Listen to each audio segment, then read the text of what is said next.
A major factor in Strategic Air Command's around-the-clock readiness to respond to any deterrent or retaliatory emergency is its capability to launch its air fleet in minimum time. The minimum interval takeoff, MITO procedure, is designed to permit a SAC unit's alert force to become airborne and on their way to assigned targets within 15 seconds of each other. Such effective strategic deterrence depends not only on the immediate readiness of SAC forces, but on the Commander-in-Chief's knowledge at all times of the availability of these forces for employment. The SAC Automated Command and Control System, SACS, provides instant information on the operational status of Strategic Air Command's aircraft and missiles. To explain, let's cite a hypothetical example at the 22nd Bombardment Wing, March Air Force Base. Suppose during the pre-flight of one of the B-52s just seen taking off, a hydraulic leak was discovered in a wheel strut. The malfunction is reported immediately to Job Control. Within a few moments, a work order is issued for a specialist to be dispatched to repair the leak. Simultaneously, Job Control advises the wing command post of the disabled aircraft as the CP keeps tab of all critical wing activities. Once the wing commander has been advised of the change in status of his alert force, the controller sends an official report via the SAC's data transmission subsystem to the SAC's data processing computer. Here, the message is automatically error-checked, acknowledged, and the computer database updated. The computer then notifies the display controllers at Headquarters SAC and each numbered Air Force that a change in status has occurred. He then uses the data display subsystem to show the up-to-the-minute worldwide status of the SAC alert force to the battle staff. This real-time information, available immediately to all Headquarters SAC and numbered Air Force battle staffs, permits the Strategic Air Command to know at all times its ability to provide a measured response to any world threat.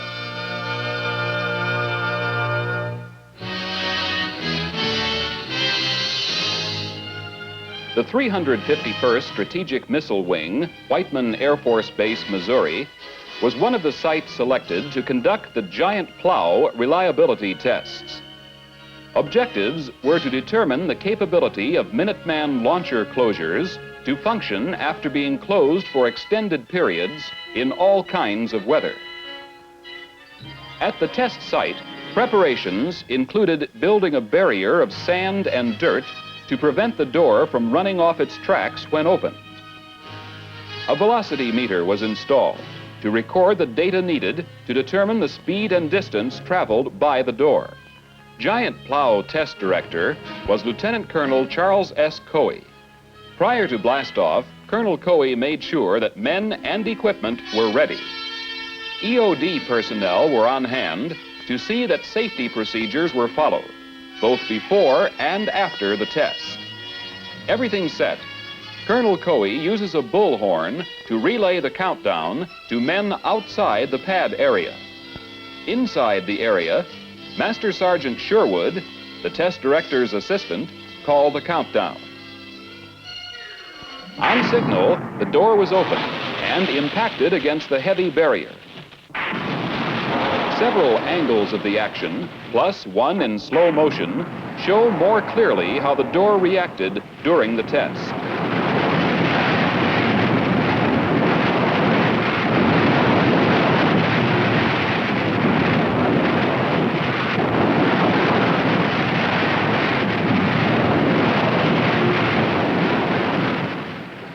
recorded results show that the operation was successful. Following a final safety check, a temporary cover was used to seal off the silo until the door could again be closed. Within a few hours after the test, the efficient SAC crew had the site once more completely operational and on alert status.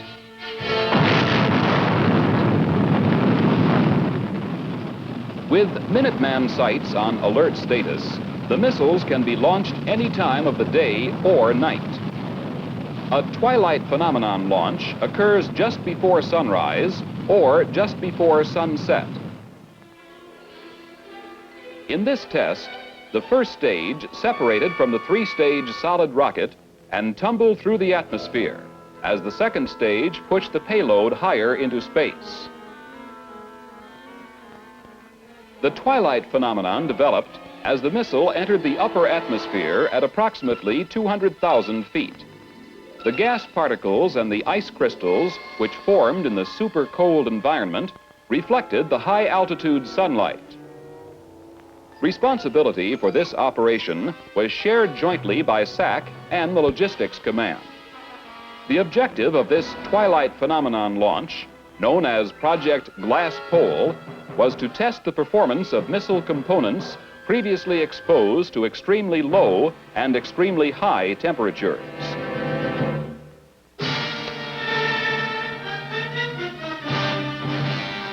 On 21 January 1968, a SAC B-52 carrying hydrogen munitions crashed in Danish territory near Thule Air Base, Greenland. The Stratofortress crashed after an uncontrollable fire filled the cockpit with heavy smoke. The weapons were not armed and incapable of nuclear yield. A SAC disaster control team from Offutt Air Force Base, under the command of Major General Richard O. Hunziker, began around-the-clock recovery operations of the contaminated materials. The number of people involved with the Crested Ice project grew from the original 68 to some 562 at the peak of operations.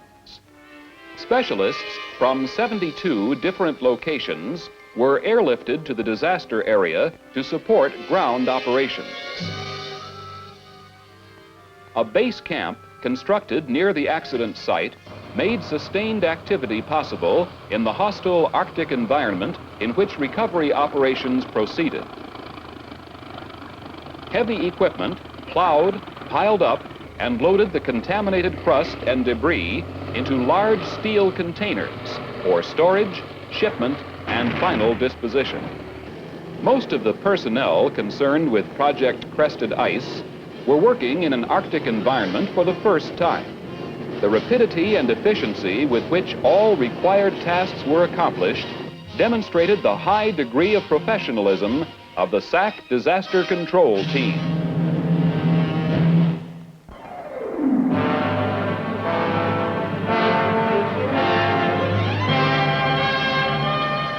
Bunker Hill Air Force Base, Indiana, on 12 May 1968, became Grissom Air Force Base. The home of the 305th Bomb Wing was renamed to honor one of Indiana's native sons, the first Air Force astronaut, Lieutenant Colonel Virgil I. Grissom.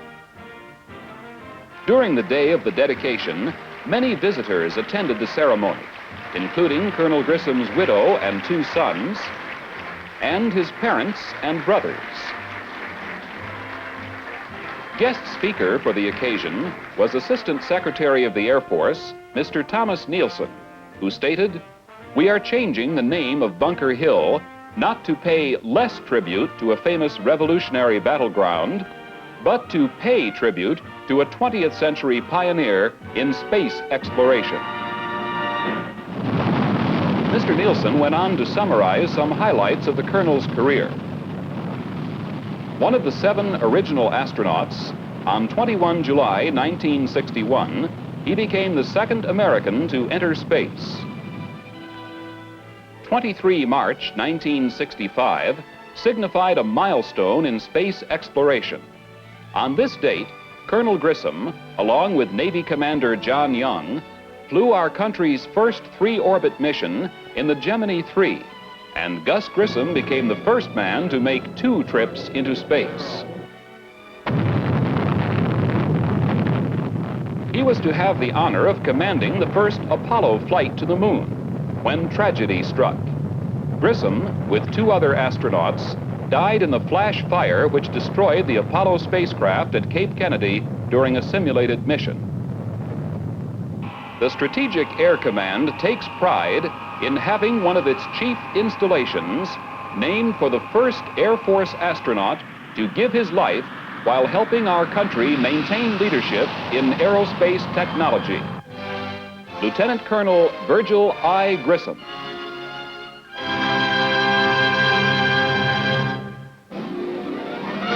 The McKay Trophy, established in 1911 by the late Clarence H. McKay, honors the most meritorious flight during the preceding calendar year. Presented at the Pentagon by the Air Force Chief of Staff, the award for 1967 goes to a SAC KC-135 crew. Major John W. Castile, Aircraft Commander, Captain Richard L. Trail, Pilot, Captain Dean L. Hoare, Navigator, and the refueling technician, Master Sergeant Nathan C. Campbell. This SAC air crew distinguished themselves when suddenly called upon to air refuel a Navy A-3 tanker. This tanker, in turn, was enabled to refuel Navy F-8 aircraft. In addition to this historic refueling feat, the professional competence of the SAC KC-135 personnel resulted in saving 6 Navy aircraft with their crews. General John P. McConnell, Chief of Staff, personally congratulated the men on their achievement.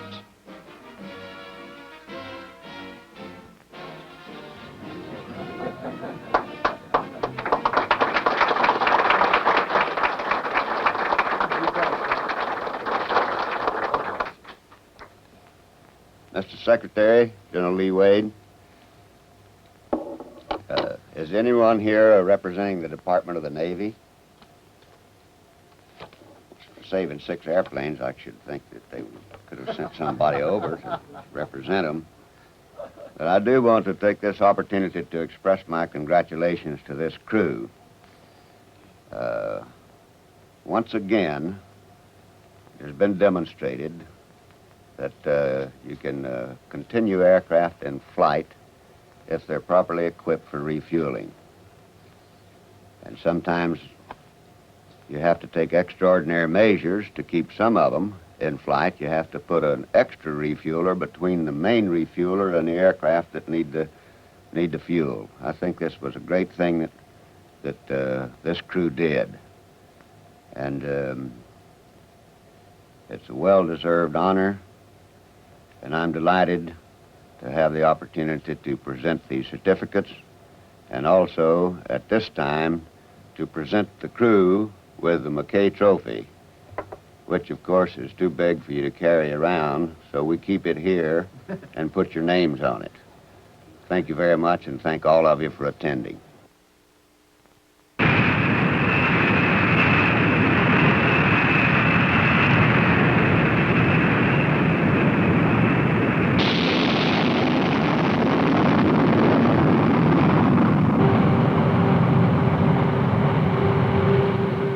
Taking off from bases in Thailand, on Guam, and Okinawa, SAC's B-52s head for targets in Vietnam to dump their huge bomb loads. During these strikes, they concentrate on areas indicating the most intense enemy pressure, sorties known as arc light. When bomb release point is reached, each stratofortress drops some 30 tons of explosives on targets more than 30,000 feet below.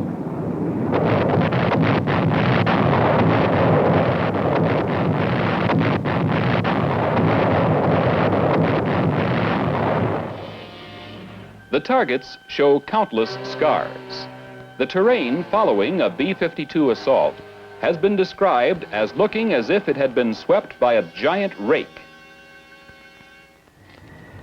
In lending this vital and effective support to Southeast Asia operations, SAC uses its men and equipment to the fullest extent. When a B-52 returns from a bombing mission, taxis in and parks, immediately ground support personnel get it ready for another sortie. The crew deplanes and immediately proceeds to maintenance debriefing. Here, a complete maintenance debriefing provides ground crews with the information needed to resolve any problems before the bomber takes off again on a turnaround mission. No time is lost in performing routine maintenance, servicing with oil, refueling the aircraft. Before the aircraft takes off again, any malfunctions pointed out during the maintenance debriefing are taken care of. The munitions crew transports the required armament to the stratofortress. While the B-52s are being readied, the air crews are being briefed on their upcoming missions. At a bomber, the pilots conduct the walk-around inspection.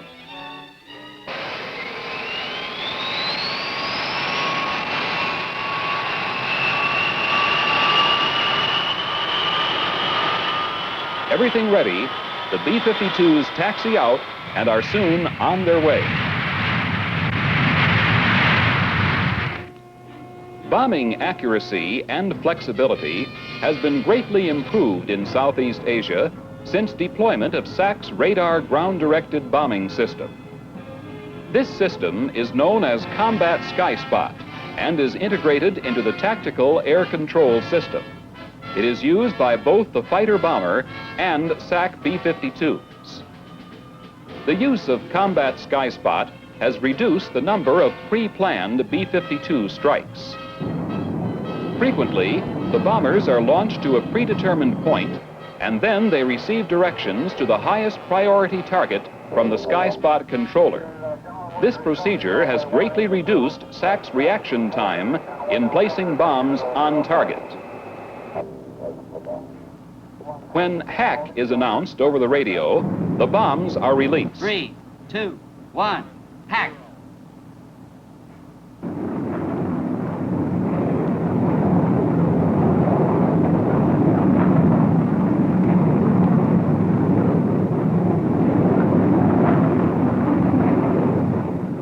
Sky Spot, therefore, is capable of providing immediate reaction by directing bombers day or night to known or suspected areas of enemy concentration.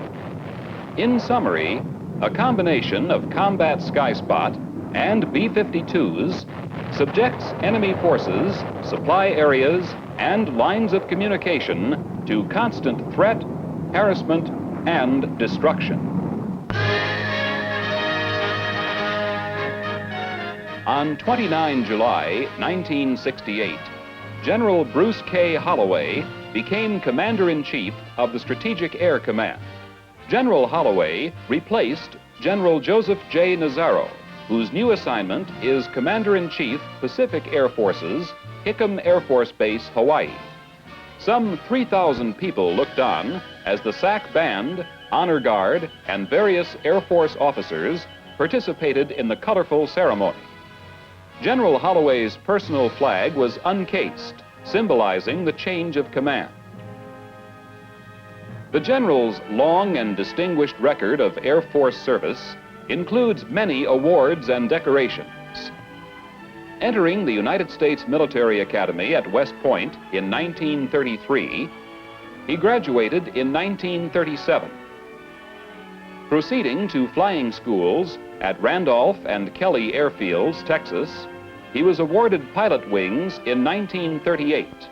From 1939 to 1941, the General served his first major tour in Hawaii.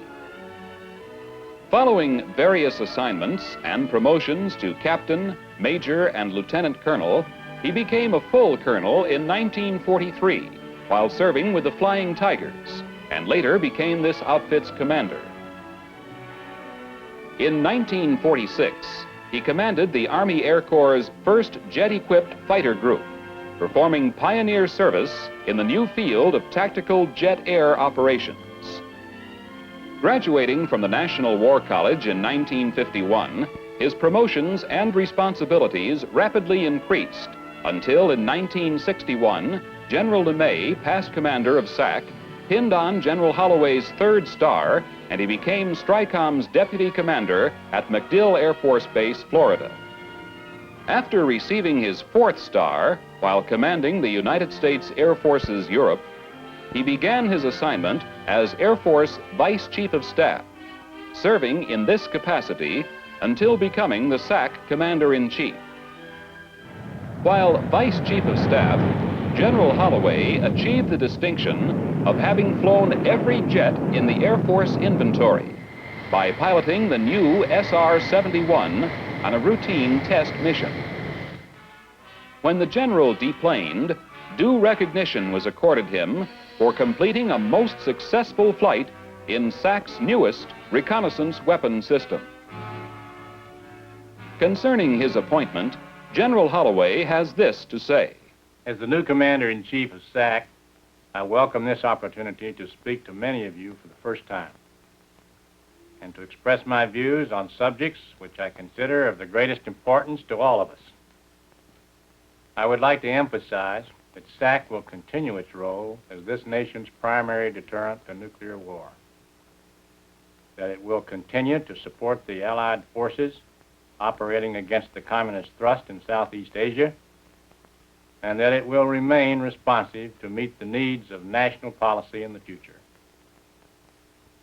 SAC's proud tradition in the Air Force has been built on the dedication and the professional acceptance of responsibility by every airman, non-commissioned officer, and officer of the command during its 23-year history.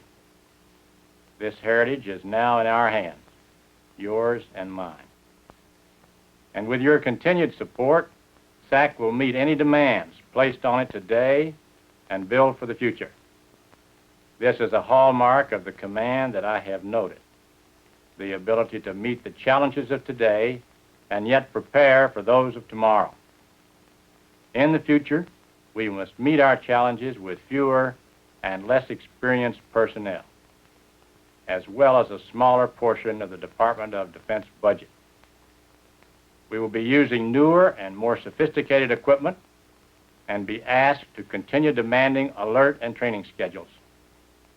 I know that I can count on each of you to carry out your part of this assignment.